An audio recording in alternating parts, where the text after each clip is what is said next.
할렐루야. 여러분은 혹시 말이 생각나지 않아서 갑자기 그 언어나 단어가 생각나지 않아서 말 실수를 하신 적이 있으십니까?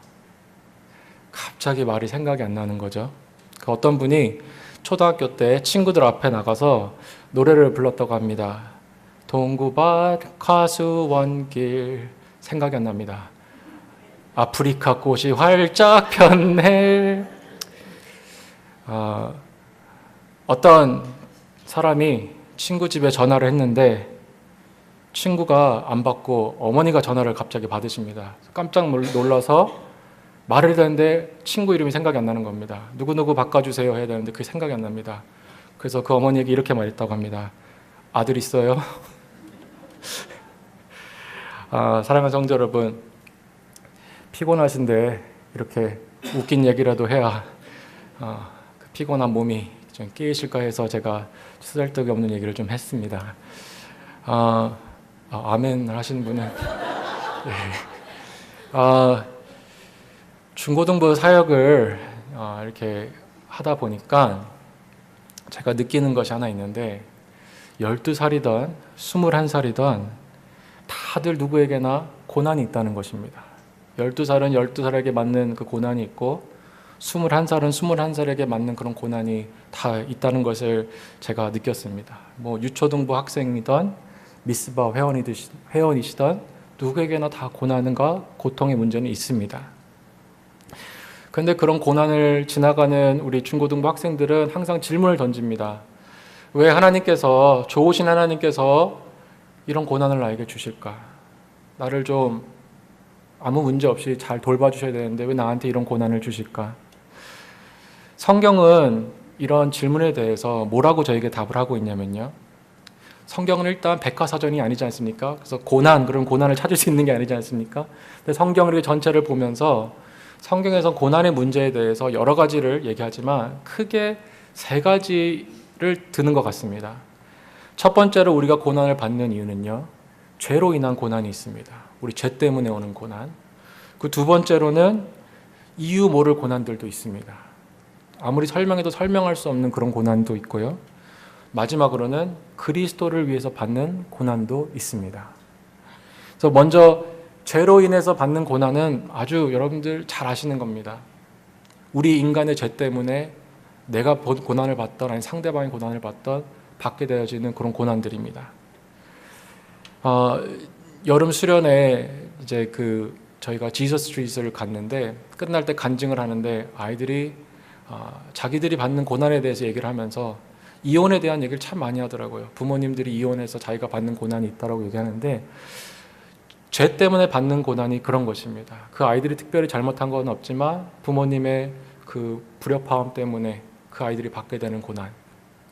그리고 또 전 세계에 굶어 죽는 그런 사람들을 보면서 그 상류 1%가 베풀지 않는, 그죠?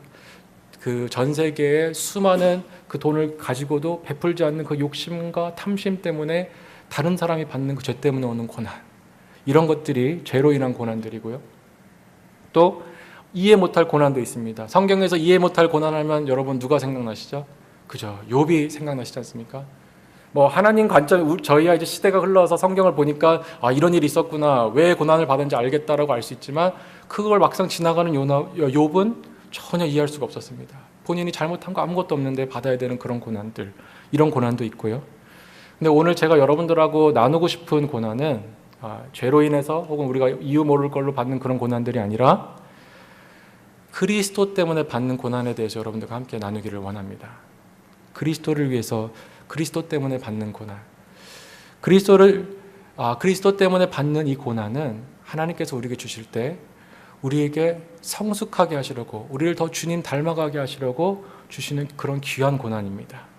그래서 제가 오늘 사도 바울의 삶을 이렇게 사도 바울의 마지막 삶을 이렇게 보면서 함께 그리스도를 위해서 받는 고난을 이제 함께 나눌 텐데요. 이것을 여러분들 들으실 때 성령께서 여러분들 마음 가운데 역사하셔서 영적인 깨달음을 주시고 또 여러분들 마음 가운데 은혜를 주시는 그런 귀한 시간 되기를 주님으로 축복합니다. 먼저 바울이 어떤 인생을 살았는지 잠시 생각해 봤으면 좋겠습니다. 여러분 바울 잘 아시죠? 바울은 참 고난이 많았던 사람입니다. 예수님을 만나는 그 순간부터 어디서 만났죠? 바울이 예수님을? 다메섹 도상에서 만났는데 그 순간부터 죽는 그날까지 정말 스펙타클한 고난과 고난의 연속으로 살았던 사람입니다. 인생의 끝자락 정도 왔을 때는 그래도 하나님께서 평안을 주셔야 되는데 오늘 28장에 나오는 인생의 끝자락도 보면은 고난과 고난의 연속을 계속 걸어가는 것을 보게 되어집니다. 27장 그 마지막 인생의 그 한 부분에서는 여러분 잘 아시는 그 유라굴라 광풍이 로마로 가는 길에 그 덮쳐와가지고 배가 혹시 기억나십니까? 며칠 동안 그 길을 잃고 헤맸었는지 혹시 기억나십니까? 14일을 앞도 못 보는 데서 여러분 혹시 배 3시간 이상 타보신 적 있습니까? 큰 배 말고 조그만 배. 멀미 나면은 여러분 정말 힘들지 않습니까? 14일 동안 그런 고난 가운데 있다가 배가 난파됩니다. 그래서 겨우겨우 어떻게 살아가지고 멜레다라는 섬에 내렸는데 그 섬에서는 하나님께서 평안을 주셔야 되는데 또 거기서 또 독사에 물립니다. 그렇지 않습니까? 그게 참 어떻게 보면은 바울의 그 고난의 삶을 압축해서 보여주는 그런 이야기가 같습니다. 여러분 생각해 보십시오. 여러분들이 주님을 위해서 살겠다고 모든 것을 다 뒤로 한 채 선교사의 삶을 선교사의 삶을 살겠다고 헌신했습니다. 그리고 떠났습니다. 근데 가는 곳마다 매를 맞고 모함을 당하고 배 타면 배가 난파되고 또 어디 갔더니 또 뱀에 물리고 막 이런 일들이 여러분들의 삶 가운데 계속 일어납니다. 선교사로 헌신한 그 삶 가운데 일어납니다. 여러분 어떤 생각이 드시겠습니까? 저는 아마도 하나님 왜 이러세요 저한테? 제가 뭘 그렇게 잘못했다고 이러십니까? 내가 하나님께 헌신했는데 왜 이렇게 날 힘들게 하십니까? 난 더 이상 못하겠습니다라고 얘기했을 것 같습니다. 이해가 되지 않는 그런 고난들을 하나님께서 사도 바울의 삶에 하나님께 헌신한 그 삶에 계속 주십니다. 근데 이것은 바울에게만 주시는 그런 특별한 고난들이 아니라 예수님을 제대로 믿겠다고 헌신한 사람들 모두에게 이런 고난들이 다 닥쳐옵니다. 저희 한국에 처음 선교를 왔던 선교사님들의 이야기를 이렇게 여러분들 보시면요. 토마스 선교사님 같은 경우는 아주 젊은 나이에 30도 안 된 그 젊은 나이에 오자마자 바로 죽었습니다. 그 자리에서 오자마자. 그리고 다른 외국에서 오셨던 선교사님들은 본인이 병들어서 돌아가든지 아니면은 아이들이 병에 걸려서 거기서 아이들을 묻고 돌아와야 되는 혹은 사모님이 돌아가시든지 막 이런 일들을 선교사님들은 당하셨습니다. 너무하지 않습니까? 하나님 뜻대로 살겠다고 헌신한 하나님의 사람들에게 왜 이렇게 하나님은 고난을 주실까요? 왜 하나님은 우리에게 고난을 주실까요? 이 질문을 답하기 전에 이 질문 자체에 한 가지 진리가 있다는 걸 저희가 생각을 해봐야 됩니다. 여러분들이 혹시 그 질문을 지금 던지고 계신다면 왜 고난이 나에게 자꾸 있습니까? 왜 예수 믿는 사람들에게 고난이 있습니까? 라는 질문을 여러분들 지금 던지고 계신다면 그 질문 자체에 한 가지 여러분들이 배울 수 있는 진리가 있다는 것을 깨달으셔야 되는데요. 그것은 바로 예수 믿는다고 해서 다 행복한 것은 아니라는 것입니다. 오히려 예수 믿으면 고난이 많다는 것입니다. 그 질문 자체에 한 가지 진리가 있지 않습니까? 아, 예수 믿으면 고난이 오는구나 라는 것을 깨닫게 되어지는데요. 가끔 텔레비전을 보면요. 미국 텔레비전은 기독교 방송들이 있지 않습니까? 그러면은 기독교 방송에 보면은 하얀 양복에 하얀 구두를 신고 막 나오셔서 이렇게 설교하시는 목사님들이 계세요. 예수 믿으면 돈 많이 벌고 예수 믿으면 자녀들이 다 잘 되고 사업도 잘 풀려서 예수 믿으면 행복하게 되니까 예수 믿으십시오. 그리고 끝에 항상 헌금하라고 얘기를 하죠. 그 모습을 보면서 여러분 어떤 생각이 드십니까? 특별히 여러분들이 지금 고난의 여정을 가고 계시다면 예수 믿는데 하나도 돈 많이 벌리지 않고 자녀들이 잘 되는 게 오히려 자녀들이 많이 힘들고 사업이 잘 되는 게 아니라면 여러분 그 얘기를 들으면서 무슨 생각이 드시겠습니까? 저라면 그 얘기 들으면서 새빨간 거짓말이야 라는 생각이 들 것입니다. 근데요, 그게 맞습니다, 여러분. 새빨간 거짓말입니다. 예수 믿는다고 해서 다 잘 되는 거 아닙니다. 예수 믿는다고 해서 돈 많이 버는 것도 아니고 예수 믿는다고 해서 늘 행복한 것도 아닙니다. 예수님이 이렇게 말씀하셨습니다. 또 무리에게 이르시되 아무든지 나를 따라오려거든 자기를 부인하고 날마다 제 십자가를 지고 나를 쫓을 것이니라. 아멘. 이 말씀은 다시 말하면 주님을 따라가는 길은 고난의 길, 십자가의 길이라는 것입니다. 이렇게 생각했을 때 신앙생활의 목적이 저희가 확실히 깨달아야 되는데요. 신앙생활의 목적은 행복이 아닙니다. 아멘? 신앙생활의 목적은 행복이 아닙니다. 절대로 행복이 아닙니다, 여러분. 그래서 그 20세기의 지성이라고 하는 유명한 그 C.S. 루이스 같은 그 학자는, 변증학자는 뭐라 그랬냐면, 제가 한번 읽도록 하겠습니다. 그 사람이 했던 얘기를. 나는 행복하기 위해서 기독교를 선택한 것이 아닙니다. 왜냐하면 내가 행복을 찾았다면 차라리 포도주 몇 잔을 마시는 것이 훨씬 빠르다는 것을 알고 있었기 때문입니다. 그래서 만약에 당신이 행복하기 위해 혹은 편안한 삶을 살기 위해 종교를 찾는다면 나는 절대로 기독교를 권하지 않을 것입니다. 기복주의 신앙을 가진 사람들에게 던지는 날카로운 지적입니다. 이것은 잘못됐다고 지적하는 것이죠. 신앙생활의 목적은 해피니스, 행복이 아니라 홀리니스입니다. 거룩함입니다. 여러분 믿으십니까? 신앙생활의 목적이 해피니스가 아니고 홀리니스인 이유는, 행복함이 아니라 거룩함인 이유는, 예수 믿는 사람들은 이미 영원한 행복을 허락받았고 약속받았기 때문인 줄로 믿습니다. 저희는요, 죽고 나면 어디 가죠? 천국 가요. 그럼 영원토록 행복하게 영생을 살아요, 거기서. 그렇지 않습니까? 이미 행복은 목적이 아니라 이루어진 선물입니다. 믿으십니까? 그렇기 때문에 행복을 위해서 살아가는 사람들이 아니에요. 우리는 이미 행복을 약속받은 사람들이기 때문에. 예를 들면요, 여러분들 통장에 지금 5천만 불이 있습니다. 생각만 해도 뿌듯하지 않으십니까? 5천만 불. 이제 일하지 않아도 되는구나. 5천만 불이 있는데 누군가가 여러분들에게 와서 이렇게 말합니다. 내가 하루에 일당 5불 줄 테니까 와서 일해. 이렇게 얘기를 합니다. 여러분 가서 일하시겠습니까? 안 하시겠습니까? 콧방귀를 뀌고 아이고 이러면서 그냥 걸어가시겠죠? 절대로 그렇게 안 하죠. 왜 그러죠?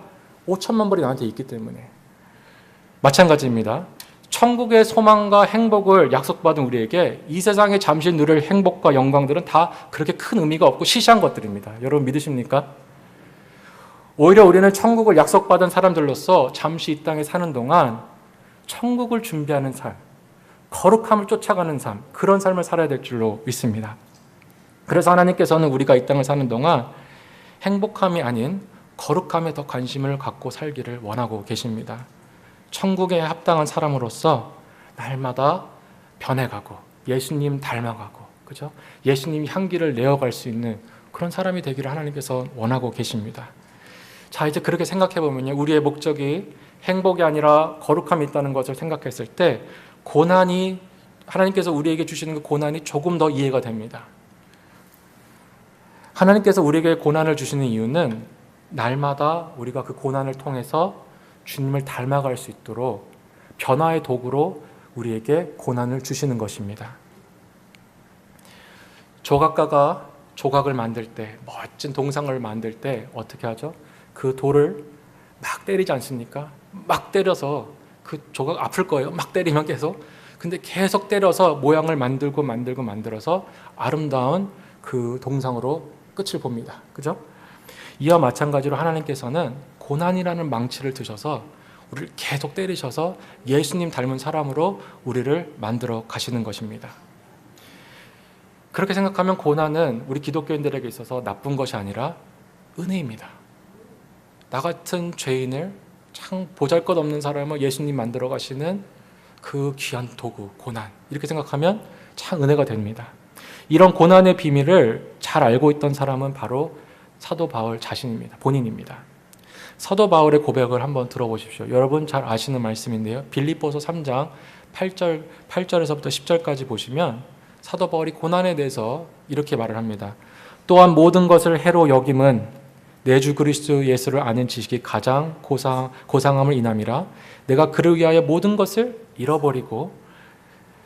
잊어버리는 게 아니고 잃어버렸다고 합니다. 잘 가졌던 거 다 잃어버렸다고 합니다. 배설물로 여김은 그리스도를 얻고 그 안에서 발견되려 함이니 내가 가진 의는 율법에서 난 것이 아니요 오직 그리스도를 믿는 믿음으로 말미암은 것이니 곧 믿음으로 하나님께로서 난 의라. 내가 그리스도와 그 부활의 권능과 그 고난에 참여함을 알려하여 그의 죽으심을 본받아. 아멘. 바울이 이걸 이야기가 여러 가지 이제 의미가 있겠지만 우리 말씀에 맞춰서 이 의미를 압축해 본다면 이렇게 말씀하고 있는 겁니다. 내가 고난을 받는 이유는 내가 주님을 더 깊이 알고 더 그분과 가까워지기 위해서입니다. 라는 고백을 하고 있는 것입니다. 아마 바울의 인생 속에 고난이 없었다면 잃어버린 양떼를 찾아 슬퍼하시는 아버지의 마음을 그는 이해할 수 없었을 것입니다. 고난이 없었다면 십자가의 그 의미와 그 영광도 알 수가 없었을 것입니다. 그에게 고난이 없었다면 부활의 승리도 아무런 의미가 없었을 것입니다. 그러나 그의 삶에 고난이 있었기 때문에 그리스도의 그 고난과 부활에 대해서 깊이 이해할 수 있었고요. 주님과 더 가까운 삶을 살 수가 있었던 것입니다. 여러분, 그거 아십니까? 관계에 있어서도요, 함께 고난을 받았던 사람들이 더 가깝습니다. 그렇지 않습니까? 함께 그 고난의 터널을 통과했던 사람들이 정말 가깝지 않습니까? 제가 얼마 전에 읽었던 이야기인데요. 2차 대전 때 두 형제가 있었습니다. 이 형제가 독일에서 살고 있었는데 독일 사람들인데 전쟁통에 연합군이 들어와서 부모님과 가족들을 다 잃어버렸습니다. 둘만 살았습니다. 그래서 어린 나이에 12살, 13살인데 쓰레기 더미들을 뒤지면서 겨우 먹을 것들을 찾아서 살았다고 합니다. 그리고 전쟁이 끝나고 나서는 탄광에 가서 하루 종일 일하면서 12살, 13살이 그렇게 고난을 같이 겪으면서 지냈다고 합니다. 그리고 나중에는 학교도 같이 가고 사업도 같이 하면서 이렇게 지냈는데 우애가 얼마나 좋았냐면 서로 죽을 때까지 돌봐줬다고 합니다. 죽을 때까지 챙겨주고 죽을 때까지 함께 걸어가는 그런 형제가 됐다고 합니다. 제가 이 말씀을 여러분들에게 드리는 것은요, 그리스도와 함께 고난을 받는 자가 그리스도와 더 가까워질 수 있기 때문에 그렇습니다. 말씀 보는 것도 중요하고요, 기도하는 것도 중요하지만 그리스도와 함께 고난을 받지 않으면 이 말씀이 열리질 않습니다. 기도가 열리질 않습니다. 고난을 받고 함께 통과할 때 그 깊이가 깊어지고 기도도 하나님께서 받으시는 그런 귀한 기도가 되는 것입니다. 얼마 전에 저희 중고등부 찬양단과 이야기를 나눌 시간이 있었습니다. 저희 중고등부 찬양단 참 열심히 하고 금요일마다 막 나와서 연습하고 되게 예쁜 애들인데요. 요즘에 힘든 거 없니? 하고 물어보니까 한 친구가 갑자기 얘기를 하다 울어요. 우는데 뭐라 그러냐면 예배 드릴 때 예배 드리는 학생들이 찬양 안 하고 딴짓하는 거 보면 마음이 너무 아파요. 그래요. 그래서 울어요. 그래서 저는 이 친구들이 이렇게 열심히 준비하니까 이 앞에 나와서 할 때 친구들이 같이 따라해서 안 해주니까 속상해서 그러나 보다, 혹은 뭐 자존심이 상해서 그러나 보다라고 생각을 했는데, 그 친구들이 뭐라고 저한테 얘기를 하냐면, 우리의 찬양을 받으시는 분은 하나님이시잖아요. 그런데 아이들이 예배 때 찬양 부를 때마다 그 모습을 하나님 보시면 얼마나 아프실까 생각을 하니까 제 마음도 너무 아파요. 그러는 거예요. 저는 이 얘기를 듣고 놀랐어요. 아무리 주님의 고난에 대해서, 아버지 마음에 대해서 설교를 해도 이해할 수 없었는데, 주님을 위해서 함께 사역하면서 고난받다 보니까 아버지 고난이, 아버지의 마음이 이해가 되는 거예요. 그것이. 저는 그래서 너무 감사했던 것이, 이 아이들이 이제 곧 십자가의 고난도, 예수님의 우리를 위해 죽으셨던 그 이유도, 부활도 이해하겠구나라는 생각을 하면서 너무나 감사했습니다. 사랑하는 성도 여러분, 신앙이 더 깊어지고 여러분 주님 더 알게 원하십니까? 그렇다면 주님을 위해 받는 고난을 두려워하지 마십시오. 그리고 고난이 찾아올 때 그 순간이 주님을 더 깊게 경험할 수 있는 아름다운 순간인 것을 여러분 기억하시면서, 인내하시면서 그것을 잘 통과하십시오. 이제 이런 말씀을 제가 여러분께 드리면 아멘을 하시면서도 한편으로는 마음에, 그런데 바울과 같은 고난을 주시면 어떡하시지? 너무 센 거 주시면 안 되는데, 여러분 생각하실 수 있는데요. 염려하지 마십시오. 하나님께서는 우리가 감당할 수 있는 고난만 주십니다. 우리 하나님 그렇게 무자비한 분 아니십니다. 하나님께서는 바울이 감당할 수 있기 때문에 그만큼 주신 것이고, 우리가 감당할 수 있는 만큼을 잘 아시기 때문에 그것에 맞춰서 주십니다. 그리고 또 우리 좋으신 하나님은 우리가 고난을 지나갈 때에 홀로 두지 않으시고 함께 거기 지나가 주십니다. 우리 하나님은 그런 분이십니다. 그래서 사도 바울이 이렇게 고난을 많이 겪었음에도 불구하고 당신 힘들지 않았어? 라고 물어보면 어떻게 고백을 하냐면, 우리가 사방으로 우겨싸움을 당하여도 쌓이지 아니하며 답답한 일을 당하여도 낙심하지 아니하며 핍박을 받아도 버림받지 아니하며 거꾸로짐을 당하여도 망하지 아니하고.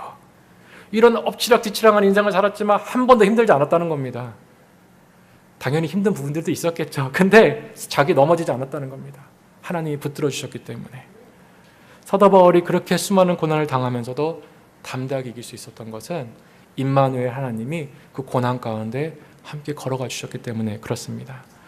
오늘 본문에서도 그것을 확실하게 저희가 볼 수 있게 됩니다. 하나님이 바울이 고난 받을 때마다 그냥 지켜보지 않으셨어요. 항상 개입하셔서 위로하시고 힘주셨어요. 이제 보시면 사도 바울이 유라굴라 광풍을 이제 그걸 다 겪고 나서 로마로 이제 입성하는 게 오늘 말씀의 본문 내용인데요. 거기로 갔는데 거기로 가기 전에 어떤 일이 일어나는지 우리 13절, 14절 한번 보도록 하겠습니다.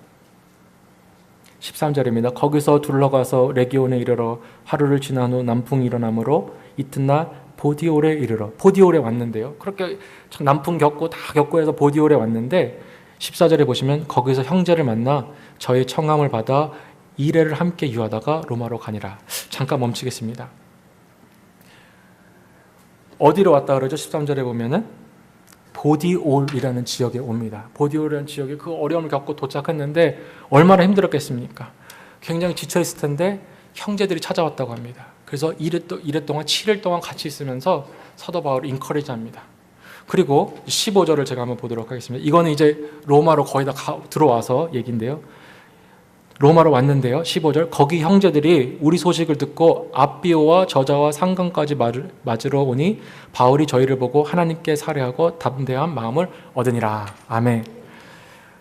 로마로 입성을 했는데 그 사도 바울을 만나러 앞비오 저자와 상관이라는 지역에서 왔다고 합니다. 거기는 어디냐면 지금 바울이 있는 지역과 35마일 정도, 45마일 정도 먼 거리에서 온 겁니다. 차 타고 온 게 아니고 걸어왔습니다.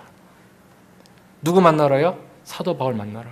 성령님이 마음에 주셨겠죠. 교회에게 가서 내 종을 위로해라. 그 친구가 지금 위로가 많이 필요하다. 그러니까 그 힘든 시간, 그 여정을 다 들어서 가서 사도 바울을 위로합니다. 여러분들이 지금 사도 바울의 입장이시라면 힘들게 왔는데 로마 성도들이 와서 안아주고 멀리서 왔다는 얘기를 할 때 여러분 마음이 어떻겠습니까? 감동을 받으셨겠죠. 하나님은 그렇게 우리를 위로하시는 분이십니다. 우리가 힘든 고난을 당할 때 그냥 우리를 두지 아니하시고 우리를 항상 위로하시는 좋으신 하나님이십니다. 이번에 저희가 수련회 지저스 트리스를 하는데 제가 그 총 책임을 맡아서 담당하는데 쉽지는 않았습니다. 왜냐하면 여러 교회가 같이 하고 또 그 타민족 교회들도 이렇게 같이 하는 그런 모임이기 때문에 쉽지가 않았는데 정말 이리 뛰고 저리 뛰고 막 이러고 있는데 저희 첫째 아이가 같이 왔는데 코에 염증이 생겼어요. 그래서 막 부풀어 오르더라고요. 코가 막 부풀어 올라가지고 그 아이를 데리고 또 그 응급실을 데리고 갔습니다. 그래서 시골 응급실은 진짜 느려요. 6시간을 기다렸어요. 거기서 애가 그런 생각 들더라고요. 누가 하나 여기서 죽어나가도 모르겠다. 근데 정말 막 기다리고 있다가 치료받고 약 받아가지고 돌아갔는데 정신이 없는 거 너무 힘든 겁니다. 지쳐가지고 아휴 빨리 자는 시간이 왔으면 좋겠다. 그리고 이제 기도 시간 때 뒤에 앉아가지고 의자에 앉아가지고 조용히 기도하고 있는데 저희 중고등부에 선생님 중에 좌니 선생님이라고 계세요. 참 사랑 많은 선생님인데 저한테 와가지고 어깨에 손을 얹더니 기도하면 안 되겠냐, 기도해주면 안 되겠냐 그러더라고요. 저를 같이 기도를 해주는데 성령님께서 그 선생님을 통해서 회복을 시키시는 겁니다. 회복을 시키시니까 여러분 하나님께서 회복시키시면 건강만 회복되는 게 아니라 집중력도 회복이 되는데요. 제가 그날 그 선생님 기도 때문에 새 힘을 얻었고 끝까지 그 일을 감당할 수가 있었습니다. 사랑하는 성도 여러분, 우리가 이렇게 힘든 시간, 예수님 위해서 고난받는 시간들을 지나갈 때마다 하나님은 우리를 홀로 두지 아니하시고 항상 우리를 위로하십니다. 교회를 통해서 때로는 말씀으로 우리를 위로하시는 좋은 분이 우리 하나님이십니다. 혹시 오늘 여러분들 중에 주일을 하시다가 마음이 힘들고 지쳐있고 고난받고 계신 분들이 계시다면 오늘 이 말씀을 통해서 위로받으시기를 주님으로 축복합니다. 아무 염려하지 마십시오. 두려워하지도 마십시오. 답답해하지 마십시오. 주님께서 지금 여러분과 함께하고 계십니다. 여러분이 이 일을 감당할 수 있도록, 이 일을 맡기신 분은 누가 맡기셨죠? 하나님 맡기지 않으셨습니까? 이 일을 끝까지 다 감당할 수 있도록 하나님께서는 여러분에게 힘을 주실 것입니다. 사도 바울은 은혜를 입었어요. 그렇게 하나님 앞에 힘을 얻었어요. 그래서 죽는 순간까지 복음을 전합니다. 28장에 로마에 딱 들어가서 3일 딱 쉬어요. 3일을 딱 쉬고, 자, 유대인 지도자들과 장로들을 불러오십시오 라고 해서 그들이 다 모입니다. 그래서 그 사람들을 앉혀놓고 자기 변명하지 않아요. 내가 여러분들에게 온 이유는 딱 한 가지입니다. 이스라엘 소망, 예수 그리스도 때문에 여러분들에게 왔습니다 라고 얘기를 합니다. 사랑하는 성도 여러분, 우리가 바울의 인생을 보면서 이런 집중력을 배우기를 주님으로 축복합니다. 인생 짧지 않습니까? 너무나 근데 우리를 유혹하는 것이 많아요. 자꾸 우리를 좌우로 돌게, 자꾸 딴 것을 보게 하는 것들 너무 많은데, 끝나는 그날까지 그 복음 놓지 않고, 그 사명 놓지 않고 우리가 갈 수 있기를 주님으로 축복합니다. 저는 여러분들이 시시한 아메리칸 드림 따위를 붙잡으려고 살지 않기를 원합니다. 제가 소망하는 것은 여러분들이 이 땅의 영광이 아니라 하늘의 영광을 소망하면서 여러분들의 평생을 주님 앞에 드리는 것을 이 시간 여러분들을 축복하고 건면하고 주님의 이름으로 오늘 이 시간 여러분들에게 말씀을 드리기를 간절히 소망합니다. 사도 바울의 인생 여러 고난이 있었지만 그는 하늘의 상급을 바라봤어요. 이 땅의 상급 바라보지 않았어요. 시시한 이 땅의 아메리칸들인 코리안들이 이런 거 바라보지 않았어요. 사도 바울은 하나님께서 주실 그 면류관, 내가 그거 하나님께서 주실 그날 바라보면서 가겠다 하고 갔어요. 그래서 디모데 후서가 사도 바울이 마지막 쓴 편지 중에 하나인데, 제자였던 디모데에게 이렇게 고백을 합니다. 관제와 같이 벌써 내가 부음이 되었고 나의 떠날 기약이 가까웠도다. 내가 선한 싸움을 싸우고 나의 달려갈 길을 마치고 믿음을 지켰으니 이제 후로는 나를 위하여 의의 면류관이 예비되었으므로 주 곧 의로우신 재판장이 그날에 내게 주실 것이니 내게만 아니라 주의 나타나심을 사모하는 모든 자에게니라. 아멘.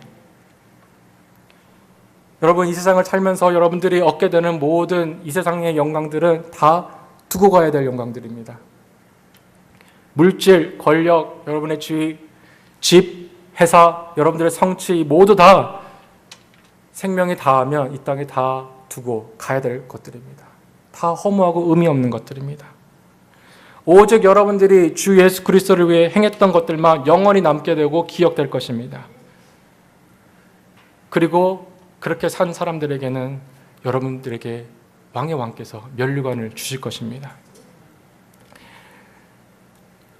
존 파이퍼리라는 목사님이 계시는데 이분이 하셨던 말씀을 제가 읽고 말씀을 마쳤으면 좋겠습니다. 이분이 이렇게 말했습니다. 그리스도를 위해 목숨을 잇는 것이 이 세상 것들을 쫓다가 낭비되어지는 삶보다는 훨씬 낫습니다.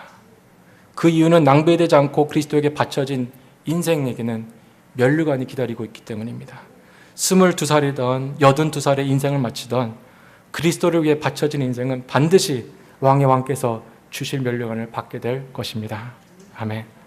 사랑하는 성도 여러분, 주님의 백성들은 이 세상이 주는 시시한 행복을 받아 누리고자 구원받은 그런 사람들이 아닙니다. 이 세상이 주는 시시한 행복 따위를 누리려고 하나님께서 우리를 구원해 주신 것이 아닙니다. 우리는 이미 영원한 행복과 영생을 약속받은 하나님의 백성들입니다. 그러므로 우리가 이 땅에 살면서 가져야 할 꿈은 날마다 그 천국을 바라보면서 예수 그리스도를 닮아가고 그분을 전하는 삶을 사는 것입니다. 이 길이 쉬운 길은 아닙니다. 고난의 길입니다. 가시밭과 광야가 넘쳐나는 그런 길입니다. 그러나 여러분들이 이 길을 생명의 길인 줄 알고 믿음으로 걸어가신다면 그 길 구비구비마다 하나님의 손길과 도우심을 경험하는 은혜가 있게 될 것입니다. 그리고 끝내는 이 믿음의 경주를 마치게 되는 날 왕께서 말씀하실 겁니다. 잘했다 충성된 종아, 이제 내 기쁨에 참여해라. 함께 기도하시겠습니다.